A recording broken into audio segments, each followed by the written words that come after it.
Olá pessoal, tudo bem?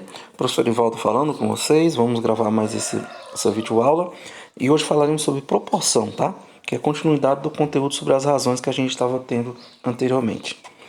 Então, assim, considere a razão 2/7, né? A razão 2/7.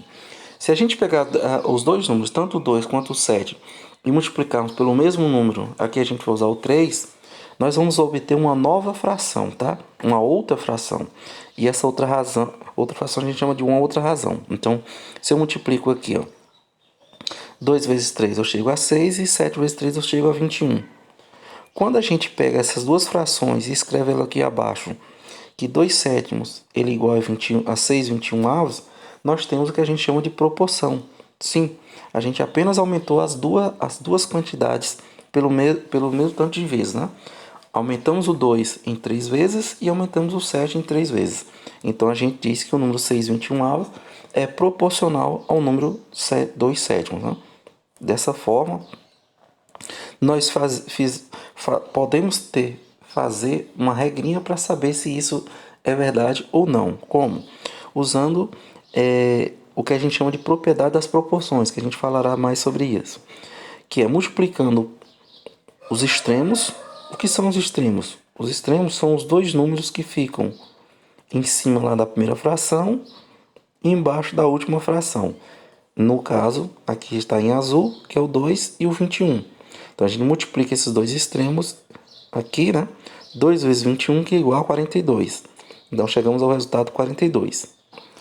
Depois a gente faz a multiplicação dos meios. O que são os meios? Os meios são os outros dois números da fração. O segundo número aqui de baixo, que é o 7, e o outro número lá de cima, que é o 6, que estão aqui no nosso desenho apresentado na cor rosa, né? Então, se eu multiplico o 6 vezes 7, eu chego ao resultado 42. Veja aqui, o produto dos meios aqui, dos extremos, deu 42 e o produto dos meios aqui deu 42. Quando isso acontece, nós dizemos que isso é uma proporção, tá? Nós temos uma proporção e aplica a propriedade fundamental da proporção, que é o produto dos extremos é igual ao produto dos meios, tá? Então nós temos esses seguintes termos da proporção, né? Aí você pode olhar aqui sempre, né? Em uma fração, se a gente considerar A, B, C e D e trocar depois eles por números, né? Por números, que pode ser qualquer número, 1, 2, 3, 4, 5, 6, 7. A gente colocou só as letras para especificar. Eles são os termos da proporção, tá? Desculpa. Onde o termo de A e o termo de C, que são os de cima, são chamados de antecedentes. A gente viu isso em aula anterior. O B e o D que está embaixo são os consequentes, tá?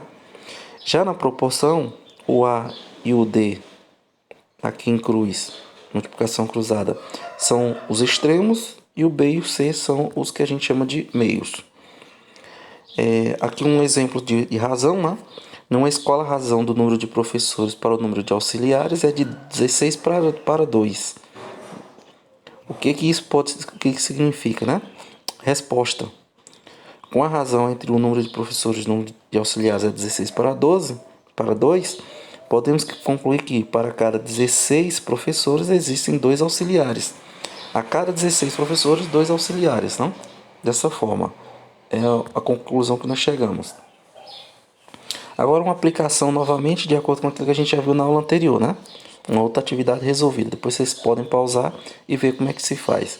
Numa papelaria, um cliente pagou por 7 cadernos um total de R$ 8,75. Quanto que ele vai pagar se ele pegar 9 cadernos iguais a isso, né? Explicação na solução aqui embaixo. Então a gente pode usar uma proporção, né? Se 7 cadernos custam R$ 8,75, então a gente monta uma primeira fração, tá aqui circulado, tá? Então, caderno com caderno na parte de cima, dinheiro com dinheiro na parte de baixo. Então nós vamos ter a proporção montada como uma 9 sobre x. E aqui nós temos proporcionalmente que uma regra de 3. Multiplica cruzado, 7 vezes x dá 7x. E aqui a gente já isola o x colocando 7 para baixo. E 8,75 multiplicado vezes 9 aqui na parte de cima. Efetuando a multiplicação, 8,75 vezes 9 dá R$ 78,75. Aqui na segunda parte. E dividindo 78,75 por 7, chegamos que o X, que é um caderno, os 9 cadernos custam R$ 11,25, né? R$ 11,25, ok? Outra forma que você poderia fazer era dividir os 8,75 por 7 e descobrir a razão, né? O nosso, que a gente chama de termos da razão, ok? A constante da razão. Então, se eu dividir 8,75 por 7, saberíamos quanto custa um caderno sozinho e depois multiplicaria vezes 9, chegando também ao mesmo resultado, tá? A propriedade fundamental das proporções é a seguinte, né? Ela diz que em toda proporção, o produto dos extremos, 2 e 18 aqui, ó, multiplica cruzado. O produto dos extremos, 2 vezes 18, nesse exemplo, é igual ao produto dos meios. Os meios, 4 e o 9. Então, se eu tenho o produto dos extremos, 2 vezes 18, deu 36 aqui embaixo. Os meios, 4 vezes 9, 36 aqui embaixo. Então, para que ela seja uma proporção, esse resultado tem que dar exatamente igual. Dando igual, nós temos proporção. Vamos a mais exemplo. Se eu tenho aqui 3 sobre 7 e 15 sobre 21, como que eu posso saber se isso aqui é uma proporção ou não? Eu vou multiplicar cruzado. Por exemplo, eu vou pegar 3 vezes 21 vezes 21 igual a 7 vezes 15. Se eu colocar 15 vezes 7 não muda nada, tá? Então multiplica cruzado aqui, ó. 3 vezes 1 dá 3, 3 vezes 2 dá 6. Então o produto dos extremos aqui deu 63. 7 vezes 5, 35. Vão 3, 7 vezes 1, 7, 3, 10. E o produto dos nossos meios deu 105. Eles não são iguais, são diferentes. Então isso aqui não é proporção, tá? Não é uma proporção. Ok? Não é uma proporção.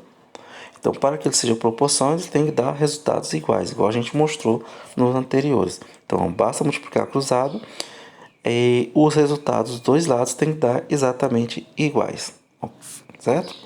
Aqui mais uma outra situação, problema para ilustrar. Depois vocês dão uma pausazinha para analisar o caso. Mas foi igual àquela anterior, né? A gente montou. Para fazer um determinado bolo, a razão entre o peso do açúcar e o da farinha é de 5 para 2, ou seja, o peso do açúcar é 5, da farinha 2 em gramas, né? Na razão. Se eu usar 160 gramas de açúcar, quanto de farinha vai ser usado? Então faz a multiplicação cruzada do mesmo jeito, ó. Aqui montou montou as frações, a regra de 3, como a gente explicou na aula anterior, e desenvolve o cálculo e a gente vai chegar a 64, certo? Então é isso, né? Nós temos para explicar. Capriche nas atividades, olhe direitinho os vídeos. Qualquer dúvida, estamos à disposição no horário das nossas aulas e você possa tirar a sua dúvida, ok? Até a próxima, fiquem com Deus.